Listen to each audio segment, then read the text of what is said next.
There are secrets, older than the country that buried them. And this is one of them. It was just before dawn, July 24th, 1876. 41 souls vanished from the Beaumont Plantation. No bodies, no blood, no struggle, nothing but silence and smoke. Local authorities didn't call it a crime. They called it a disappearance, a migration, an abandonment of duty. But that's not the truth. That's what they were told to say. You see, the deeper you look into the Beaumont records, the more fractures you find.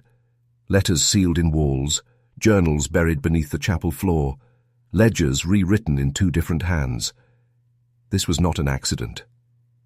It was a ritual, a purge, a cleansing of those who had seen too much, or knew too much. What if I told you those 41 workers weren't just laborers? What if they were part of something bigger, something older than the plantation itself, a system rooted in control and blood? This isn't just about missing people.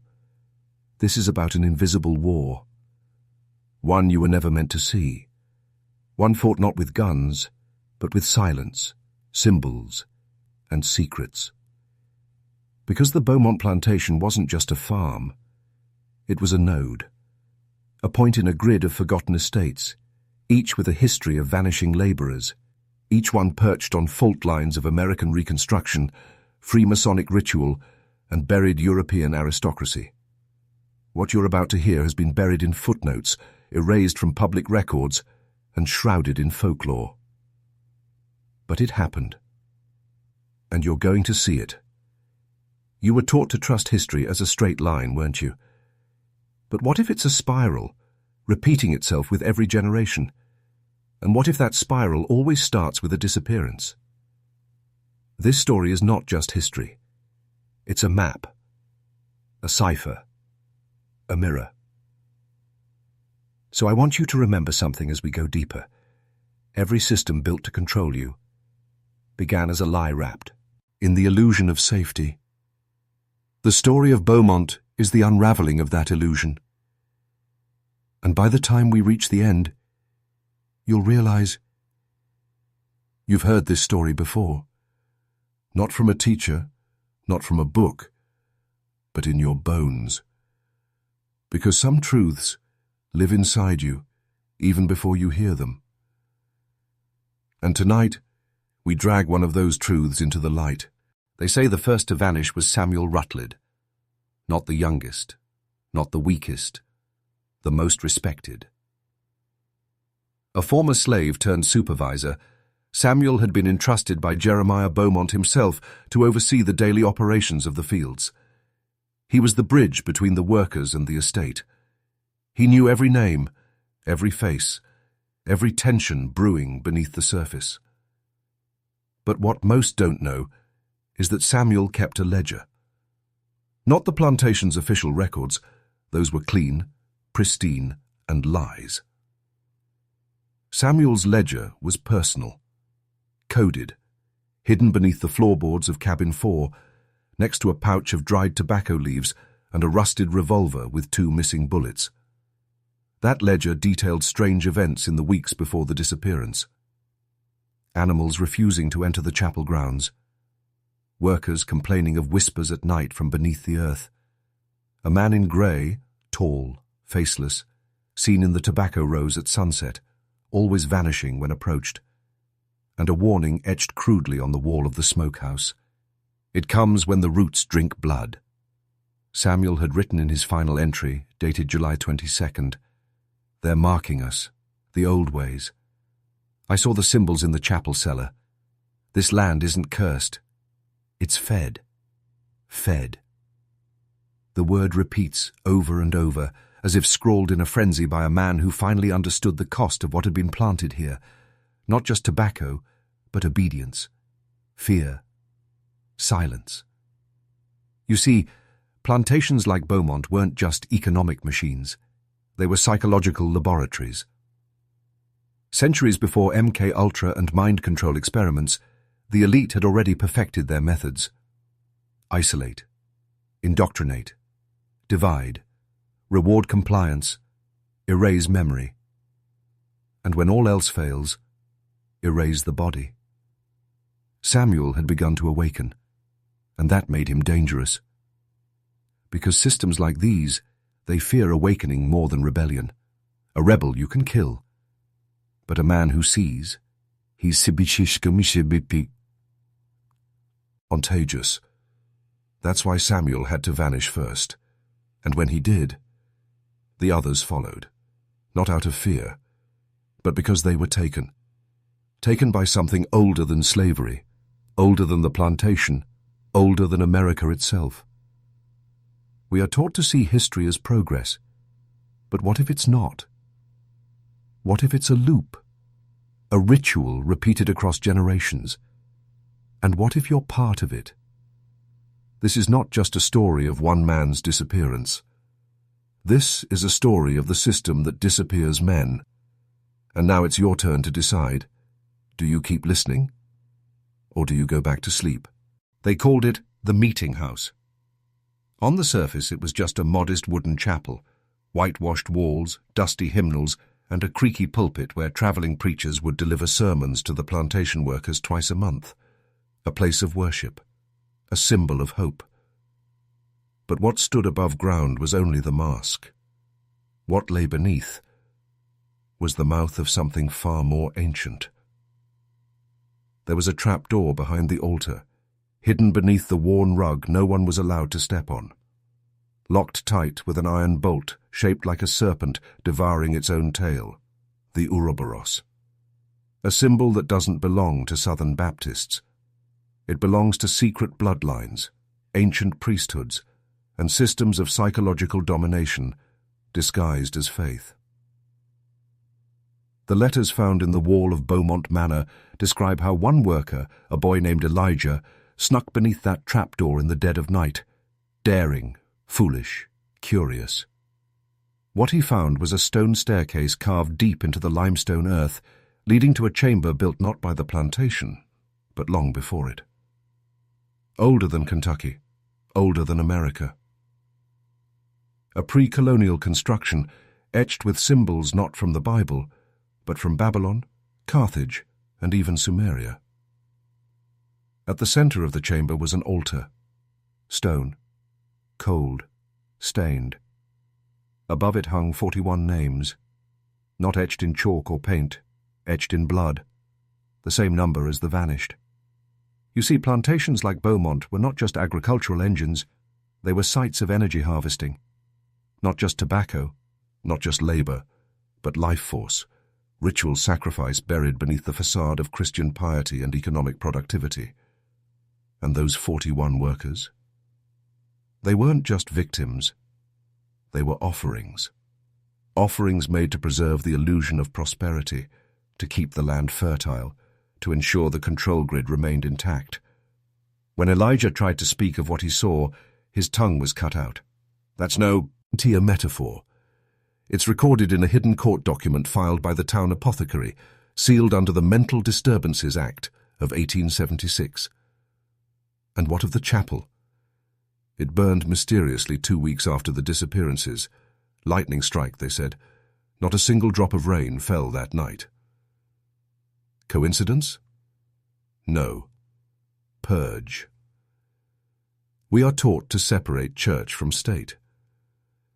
But what if both were always controlled by the same hidden priesthood, disguised as landowners, judges, reverends?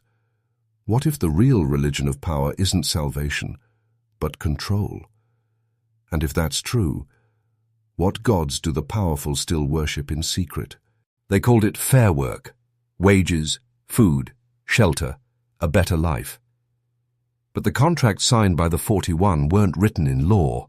They were written in binding systems of consent, systems designed not to empower, but to ensnare. Let me explain. After the Civil War, the South couldn't legally enslave people anymore. But power doesn't vanish when law changes. It adapts. Quickly. Silently. Sharecropping. debt bondage. Work-for-hire agreements backed by corrupt magistrates. And in the case of Beaumont Plantation, the labor pacts. These documents weren't just employment contracts. They were psychological bindings, structured to exploit the very desperation they claimed to relieve. Dozens of workers, black, Irish, Appalachian, illiterate or barely educated, signed away their rights in exchange for survival. But buried in the legalese was language traced back to ancient indenture rituals, terms like generational debt, bloodline obligation, and productivity oaths. These weren't mistakes. They were ancient instruments of control repackaged for Reconstruction America. In Samuel Rutledge's Hidden Ledger, he describes the arrival of a northern man, a so-called efficiency auditor, who spent weeks meeting with Jeremiah Beaumont in secret. This man didn't inspect the fields.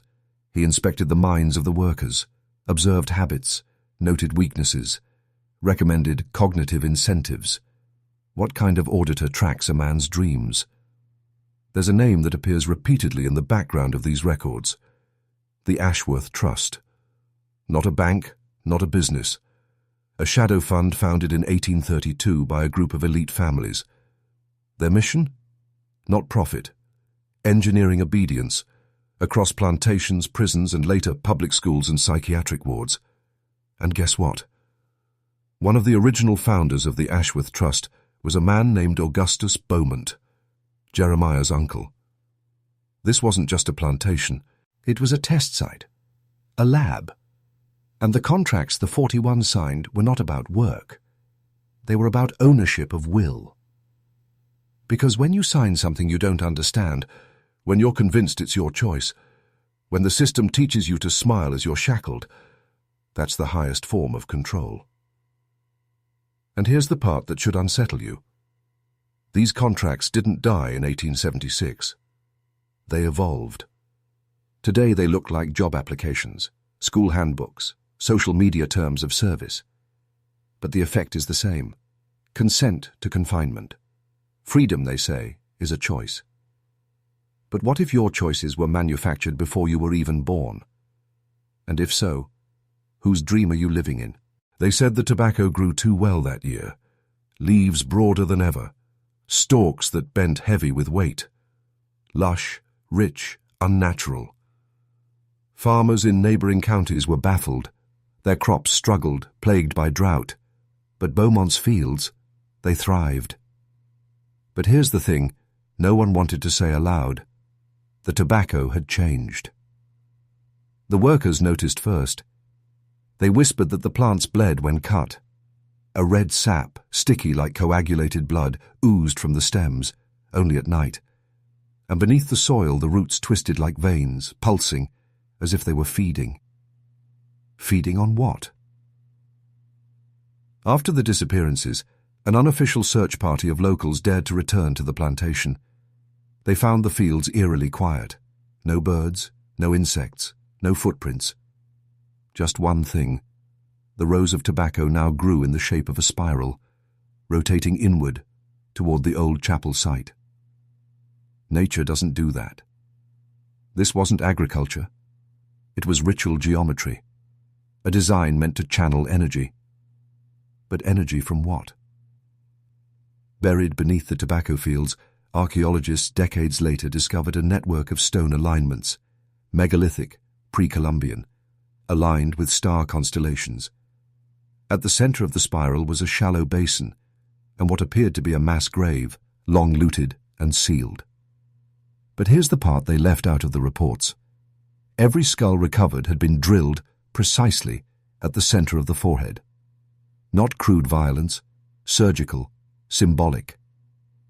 Ancient texts refer to this as the opening of the gate, a method of spiritual extraction. They weren't just killing people, they were harvesting consciousness. And the tobacco. That was just the carrier, the conduit, a plant genetically selected and ritually manipulated to store trauma, memory, soul fragments, a psychoactive crop used in elite circles not just to addict the body, but to trap the spirit. And where do you think that leg, AC went? Look around. Cigarettes, vapes, commercial nicotine, chemical slavery packaged as culture. Every puff, a tribute to a forgotten ritual, every craving, a whisper from the spiral. You think addiction is just biology? No, it's design. A spiritual parasite with roots that drink the blood of history. They say the Beaumont estate was sold off in 1902, but no crops ever grew there again. The soil was too rich, too disturbed, too fed. The land remembers, and so should you. Because if trauma can feed the ground, what do you think it's feeding now? 3 days. That's how long the official investigation lasted. 41 people vanished, an entire workforce, and Bourbon County authorities gave it 3 days before quietly sealing the case. No search parties, no interviews, no graves. Just silence, wrapped in bureaucratic language. Workers presumed fled. No foul play suspected. But here's what they didn't want you to ask. Fled to where? On foot? In the dead of night? With no belongings, no money, no word to family? No. They didn't flee. They were erased. And those who did ask questions, reporters, neighbors, even a schoolteacher who taught the workers' children, they all stopped asking. Fast. One by one, they were either paid off, reassigned, or labeled mentally unfit. Sound familiar? Because what happened in 1876 is a blueprint, and that blueprint is still being followed today. Step 1. Control the narrative. Step 2. Discredit the witness. Step 3. Rewrite the record. The local paper, the Bourbon Gazette, ran one article. 1. A small column buried beneath crop prices and marriage announcements. It read, Beaumont laborers suspected of criminal conspiracy flee north to avoid charges. No names, no details, no questions. But there's something they didn't expect. A copy of the original draft of that article still exists. It was found in 1984, sealed inside a false-bottom drawer in the editor's desk. The original draft mentioned strange symbols burned into cabin doors. It spoke of a town meeting called off last minute due to federal pressure, and it named a judge, Thaddeus M. Crowley, as the one who ordered the investigation shut down. Crowley was a Freemason, a high-ranking one. His father, grandfather, and great-grandfather had all held land titles in that region long before Kentucky was even a state. You see, Bourbon County was never about justice. It was about containment. Because the moment one planter is, Utchin's truth becomes public. The illusion collapses. This isn't just about one county. This is a case study in how systems protect themselves. When institutions fail to act, it's not always incompetence. Sometimes it's alignment. With something darker, after the disappearances, the manor stood silent. No workers, no activity, no harvest. But the locals swore they heard something. Not voices, not screams. The absence of sound. Witnesses said that when you walked within 50 yards of the main house, birds would stop singing. Crickets ceased. The wind held its breath. It was as if the house itself had swallowed the noise, devoured it, because it was full of memory, of energy, of something else entirely. The Beaumont Manor wasn't just a residence. It was a machine, built according to sacred geometry, the same architectural alignments used in ancient temples, cathedrals, and elite government buildings across the world. Every room proportioned to amplify emotion, every hall positioned to funnel intention, and at the center of it all, the Red Room. Not a name given by architects. That came later, whispered by workers too afraid to speak it near the family. It was windowless, round, and covered wall to wall with velvet drapes that hid something worse. Symbols. Sigils scorched into the plaster with what smelled like iron and bone. Some were Egyptian. Others, older. Most, unrecognizable. But what mattered was how they worked. The Red Room was designed for what scholars of forbidden history call psychic convergence. A ritual chamber meant not to call gods, but to bind human will, to overwrite thought, to collapse dissent. Jeremiah Beaumont didn't pray in that room. He fed it. Accounts from former house staff, only found in suppressed court records decades later, describe strange behaviors. Servants who entered the Red Room developing nosebleeds, losing time, waking up speaking languages they never learned. One girl, 14, stopped eating after entering. She claimed she had been filled with ash. She died 3 weeks later. But most chilling, several workers claimed they heard their own names being called from inside. The walls, long after the 41 were gone, not whispered, spoken clearly. In voices they recognized, echoes of people who should have been dead. We're taught to believe a house is just timber and stone, but those who design them intentionally, with knowledge passed through secret orders, they don't build homes. They build containers. Containers for ritual, for binding, for memory too dangerous to leave in open air. And Beaumont Manor? It was starving once the workers vanished. Because a machine like that, it doesn't shut down. It waits. And when someone with the right blood walks in again, it wakes. So the question is, who built the house you now live in? And more importantly, whose design are you living inside? Jeremiah Beaumont didn't vanish. He didn't hang. He didn't run. He was absorbed. After the night of the disappearances, he was never seen in public again.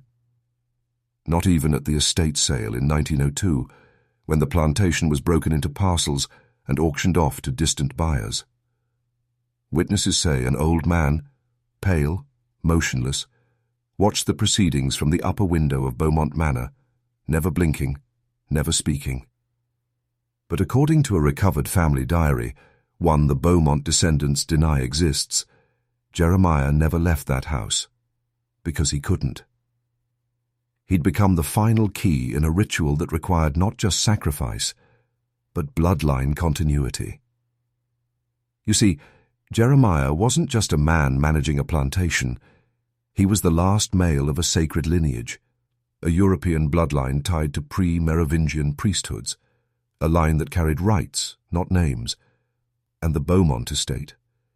It was the American extension of that right. There's a term scrawled in his ancestor, Claude Beaumont's original immigration documents, sang-droit, right of blood. Not about royalty, about ritual succession. The 41 workers weren't chosen at random. They were selected based on ancestral patterning, a mix of African spiritual lineages, Irish folk blood, and Appalachian genetic traits known for psychic permeability. Their labor wasn't for profit, it was for convergence. The ritual needed a triad: the land, fertile and soaked in generational pain; the people, diverse, spiritual, desperate; and the bloodline anchor, Jeremiah himself. But here's the twist they never anticipated. Jeremiah finished the rite, but not for them. Because in his final journal entries, found decades later behind a false panel in the Red Room, Jeremiah writes not of power, but of terror. The rite opened more than intended. I felt it enter me. Not God, not demon, something older. It wants permanence. It will wear my name, but it is not me. He signed the final page, JB6, not initials, not a name. A seal. 6 generations later, a child bearing the Beaumont blood would be born in America, unaware, unprepared, but already marked. And that child may already be alive, because systems like these don't die. They go dormant, waiting for the right trigger, a war, a collapse, a mass awakening. Then they activate. This isn't just ancestral theory. It's already happening. You see it in bloodline politics, in celebrity dynasties, in secret marriages between banking families and media elites. They don't mate for love, they mate for legacy. Because to control the future, you don't need armies. You need blood. And the spiral feeds on inheritance. Look closely enough, and the spiral shows you. Not who you pretend to be, not who the system taught you to be, but who you are beneath the programming. Because this story, this descent, it was never just about Beaumont. It's about the mirror it's holding up. Let me ask you something dangerous. When did you last make a decision that didn't come from someone else's design? Be honest. From the moment you wake up, your thoughts are guided by suggestion, repetition, distraction, what to want, what to fear, what to chase. That spiral, it's not just carved into the land, it's carved into you. Through school systems that reward obedience and punish curiosity, through media that feeds you fantasy while stripping you of identity, through algorithms that sedate your will and seduce your attention. Beaumont was a template, now scaled to billions. Back then, they used whips and chains. Today, notifications, debt, dopamine loops, same ritual, new tools. And here's the worst part. The spiral doesn't just want you distracted, it wants you complicit. Because when you choose the cage, when you scroll instead of question, consume instead of confront, you're no longer a prisoner. You're a priest, willingly feeding the machine with your energy, your lineage, your time. And all the while the spiral spins, silently. Each cycle, more lost history, more buried truth, more compliance. But not you. Not now. Because now, you see the mechanics. You feel the vibration behind the veil. That's why you're still here. And now, I'm going to ask you something deeper. Do you remember the phrase? Write it again below. The spiral sees me. Twice. Out loud if you dare. Not for me. For you. To anchor yourself outside the pattern. To choose awareness over anesthesia. You've been pulled down this path for a reason. Not by chance, not by curiosity, but by inheritance. You were born with. The question no one else around you would ask. What's behind all of this? And now you know, the spiral isn't hunting the weak, it's testing the awake. And if you're still listening, it means you're starting to remember who you were before the spiral taught you to forget. You ever wonder why no one talks about Beaumont? Not in textbooks, not in museums, not even in whispered southern folklore. 41 souls vanish without a trace, and the world forgets? That's not negligence. That's design. What you're witnessing is what intelligence operatives call a silence protocol, a systemized erasure of dangerous memory weaponized across generations. This protocol doesn't just bury events, it buries meaning. It sterilizes memory, turns horror into rumor, turns evidence into myth, turns truth into madness. But it doesn't start with documents. It starts in the mind. In 1876, the townspeople around Beaumont weren't just threatened into silence. They were exposed to something much more insidious, psychological severance. We now know that hidden beneath the manor, along with the red room and the spiral geometry, was a small subterranean chamber, lined in quartz, copper and limestone. Not for storage, not for worship, for transmission. Recovered notes from a Silent Order monk who studied the site in 1929 reveal this chamber was used to generate low-frequency sound waves, infrasound, the kind that can't be consciously heard, but affects human biology and emotion on a cellular level. Fear, confusion, memory disruption. These aren't feelings, they're frequencies. And that chamber? It was activated during the final nights of the plantation, flooding the land with a hum that made animals flee, made workers hallucinate, and made those nearby doubt what they saw with their own eyes. A fog in the brain, one surviving worker later called it. Tell me, how many times have you felt that same fog? When you try to recall something from childhood, but it slips like smoke. When a headline makes no sense, but you feel numb instead of outraged. When truth stares you in the face and you feel nothing. That's silence protocol, not in a government building. In you. And here's the knife's edge. This technology never went away. It evolved into media pulses, trauma-based conditioning, EMF grids surrounding every major city. Do you really think your apathy is yours? Or is it a signal? Because if memory is power, then forgetfulness is slavery. And if you want to stay free, you must remember this. You are at war with silence. And the louder your awareness becomes, the harder the system will try to mute you. But now that you've heard the hum, you'll never unhear it. This was never about crops, never about economics. The Beaumont Plantation, like so many others, was designed to harvest something far more valuable than tobacco. Your will. You see, control is never maintained through force alone. That's primitive, predictable, temporary. True control, the kind that lasts for centuries, harvests the inner fire of a human being.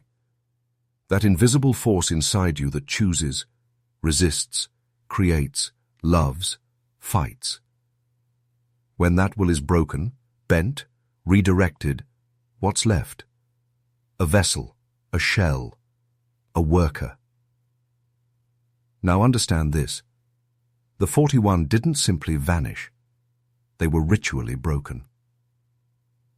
Before they disappeared, each was subjected to a sequence of psychological operations designed to fracture identity. Sleep deprivation. Sudden noise bursts at night. Mirrors removed from cabins, letters from family intercepted, names replaced with numbers. Classic trauma-based conditioning, the kind later perfected in MK Ultra. But it started here, on American soil, long before the CIA. Their will was harvested slowly, not to kill them, to convert them. Because if you break the will, you can fill the void with anything. A new identity, a new belief, a new loyalty. And once that's done, the body obeys without question. But more importantly, the soul becomes programmable. Ancient empires knew this. Babylon, Rome, the Holy See. They didn't just conquer land, they harvested devotion. What better soil than a plantation built on desperation, wrapped in religion, and isolated from the world? It was a petri dish. But here's where it gets darker. We now have letters from a French occultist, Lucien d'Artois, who visited Beaumont under a false identity in 1875. In his journal, he describes watching the final cycle begin. Each subject begins to forget their own name. They no longer pray in their own language. The spiral is working. They look at Jeremiah now as father, pry. Ist son, cult behavior, yes, but not accidental, because once the will is broken, worship is inevitable. And that is the final goal of every control system. Not obedience, not silence. Worship, not of God, but of the structure, of the system, of the very cage that harvests you. So let me ask you, have you chosen your beliefs, or were they installed? Have you lived your life, or has it been harvested, one compromise at a time? And if your will has been dimmed, can you take it back? You've made it this far. Through bloodlines, rituals, erasures, and frequencies. Now we face the final descent, not into history, but into you. Because the spiral, this vast system of control we've traced through the Beaumont estate, through architecture, blood, silence, and obedience, doesn't just surround you. It lives inside you. That's the final deception. You've been taught to fear the external, tyrants, institutions, conspiracies. But the most powerful form of control is internalized. When the spiral becomes a shape your thoughts follow without question, when your instincts betray you in favor of comfort, when you stop asking why and start repeating phrases like, "That's just how things are. It's not my place. There's nothing I can do." That is the spiral. And it's patient. It doesn't care how strong you are, only how asleep you remain. Let me show you how deep this goes. After the Beaumont estate was abandoned, a group of psychologists, posing as anthropologists, were sent to study the descendants of the 41, quietly, carefully. They discovered something chilling. The pattern had survived. In the grandchildren and great-grandchildren of those vanished workers, chronic identity issues, recurring spiral imagery and artwork, high sensitivity to sound and color manipulation, night terrors involving a voice in the walls, not inherited genetically, inherited energetically, because trauma leaves residue, and control systems once installed replicate across time.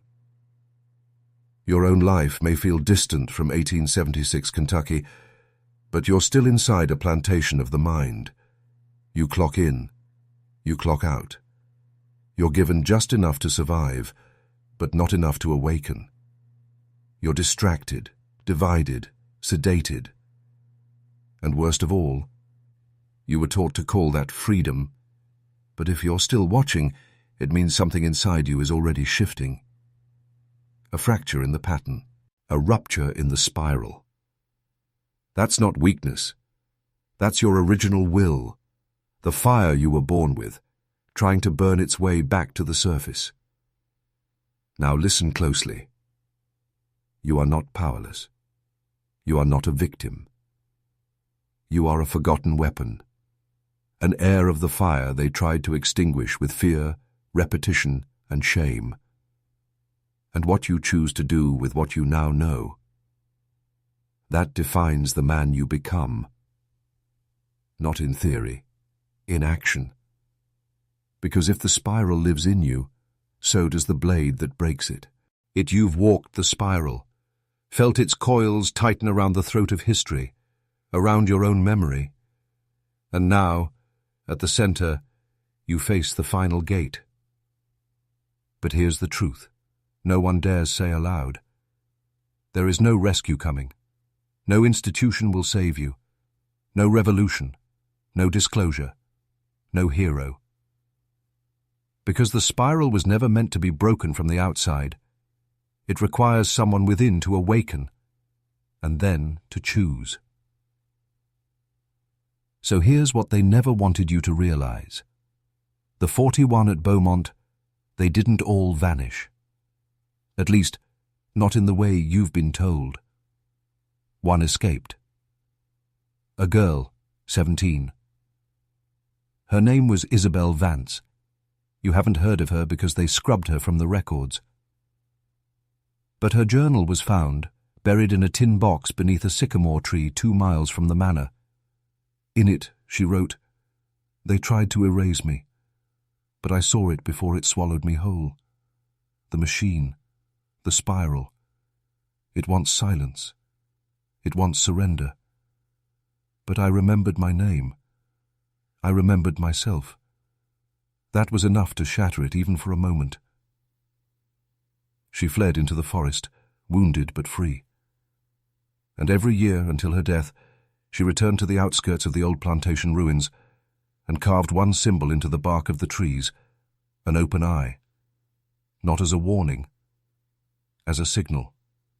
For others, for you, because that symbol doesn't belong to them. It belongs to those who wake up, and that is your final task now, to remember yourself entirely, brutally, fearlessly. Who you were before the system, before the programming, before the spiral taught you to shrink, obey, forget. Because now you know, the rituals never ended. The contracts were never destroyed. The harvest continues. But now, you are not part of it. You are the rupture, the echo of the 41, the descendant of fire. If you've made it here, you're no longer an observer. You are initiated. This is the moment the spiral fears most. A man weighing. O sees it and steps outside. So take this final act. Write it. Speak it. Burn it into your mind. I am not soil. I am flame. I am not soil. I am flame. Say it twice. Out loud. Alone. Let it mark you. Because once you say those words, you don't go back. You become the last gate. And now, others will follow you out. End.